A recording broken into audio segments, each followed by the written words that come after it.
पतेई गांव का रहस्य। रिया चुड़ैल का श्राप। रात के ठीक 11 बजे 45 मिनट। चारों तरफ घना अंधेरा था। हवा इतनी तेज चल रही थी कि पेड़ों की शाखाएं एक दूसरे से टकराकर डरावनी आवाजें कर रही थी। दूर कहीं उल्लू की आवाज गूंज रही थी। गांधीनगर के एक छोटे से गांव पतेई गांव के बारे में एक ऐसी कहानी मशहूर थी जिसे सुनकर बड़े बड़े बहादुर लोगों की भी रूह कांप जाती थी।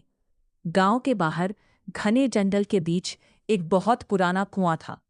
कुएं के चारों ओर टूटी हुई दीवारें, सूखे पेड़ और अजीब सी बदबू फैली रहती थी। गांव के बुजुर्ग हमेशा चेतावनी देते थे, रात के 12 बजे के बाद उस कुएं के पास मत जाना, वहां रिया चुड़ैल रहती है। जो भी गया कभी वापस नहीं आया। गांव में दो सबसे अच्छे दोस्त रहते थे, ऋषु और आदित्य।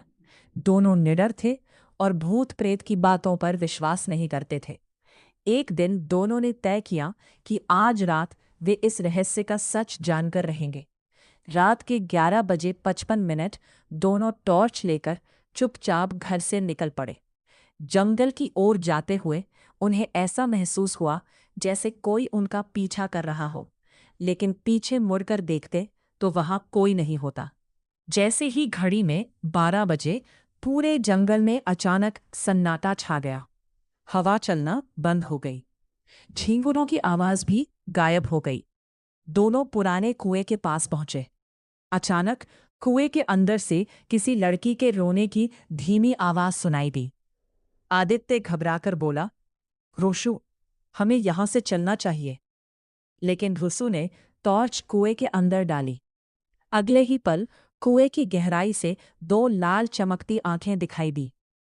कुछ ही सेकंड बाद लंबे बिखरे बालों, सफेद फटे कपड़ों और डरावने चेहरे वाली रिया चुड़ैल धीरे धीरे कुएं से बाहर आने लगी। उसके पैर उल्टे थे और उसकी आंखें आग की तरह लाल चमक रही थी। वह डरावनी आवाज में बोली, इतने सालों बाद कोई मेरी दुनिया में आया है। दोनों दोस्त पूरी ताकत से भागने लगे, लेकिन अचानक आदित्य का पैर एक जड़ में फंस गया और वह जमीन पर गिर पड़ा। रिया चुड़ैल हवा में उड़ती हुई उसकी ओर बढ़ने लगी। ऋषु ने अपने दादाजी का दिया हुआ पवित्र ताबीज निकाला। जैसे ही उसने ताबीज आगे किया, उससे तेज सुनहरी रोशनी निकली। रिया जोर से चीखी। पूरा जंगल उसकी चीख से कांप उठा, लेकिन अगले ही पल रोशनी गायब हो गई। ताबीज टूट चुका था।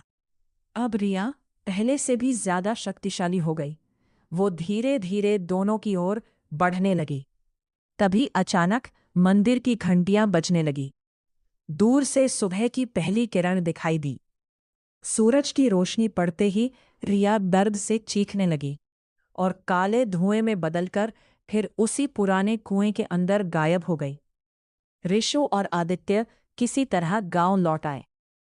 अगले दिन पूरे गांव ने मिलकर उस पुराने कुएं को पत्थरों और मिट्टी से बंद कर दिया। सबको लगा कि अब खतरा हमेशा के लिए खत्म हो गया। लेकिन कुछ दिनों बाद गांव का एक चरवाहा रहस्यमय तरीके से गायब हो गया। जब लोग उसे खोजने पहुंचे तो उन्होंने देखा बंद किया हुआ कुआं फिर से खुल चुका था और उसके अंदर से एक धीमी आवाज आ रही थी, अगला कौन आएगा?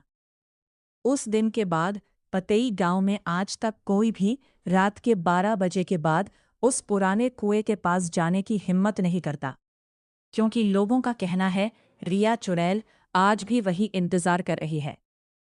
क्या आपको लगता है कि रिया चुड़ैल सच में आज भी उस कुएं में मौजूद है? अपना जवाब कमेंट में ज़रूर लिखें।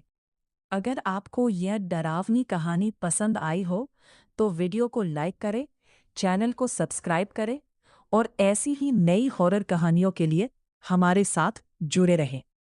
धन्यवाद। चैनल नाम है शिवांशु खोनी।